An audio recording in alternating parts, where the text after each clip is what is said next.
మహిళా సాధికారత విషయంలో ఆ రాష్ట్ర ప్రభుత్వం ఆ రాష్ట్రంలో అక్కచెల్లెమ్మలు ముందడుగులో ఉంటే రాష్ట్రం కూడా ముందడుగులో ఖచ్చితంగా ఉంటుంది అని చెప్పి కూడా అందరూ నమ్ముతారు.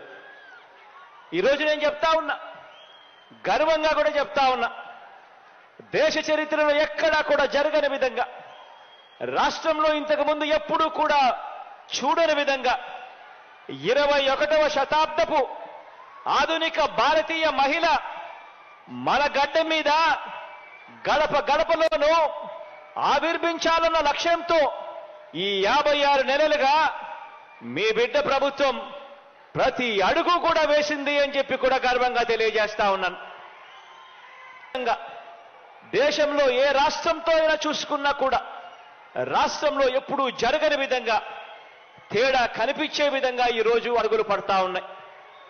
అర్హత మాత్రమే ప్రామాణికంగా తీసుకుంటూ ఎక్కడా కూడా వివక్ష అనే దానికి చోటు లేకుండా, లంచాలకు ఎక్కడా కూడా చోటు లేకుండా ఈరోజు ప్రతి పథకం కూడా మన రాష్ట్రంలో అమలవుతా ఉంది అని చెప్పడానికి గర్వపడతా ఉన్నా.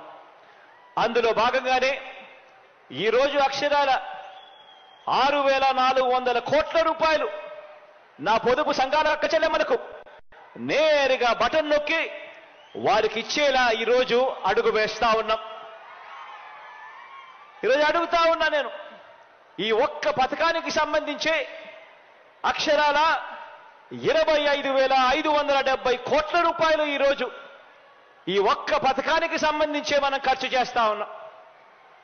అక్షరాల 79 లక్షల మందికి మంచి జరిగిస్తూ ఇప్పటికే 3 దఫాలలో 19,178 కోట్ల రూపాయలు ఇవ్వడమే కాక 4వ దఫా కింద ఈ రోజు ఇచ్చే 6,400 కోట్ల రూపాయలు కూడా కలుపుకుంటే అక్షరాల 25,570 కోట్ల రూపాయలు నా అక్క చెల్లెమ్మల కుటుంబాల ఖాతాల్లోకి నేరుగా కూడా పోతా ఉంది.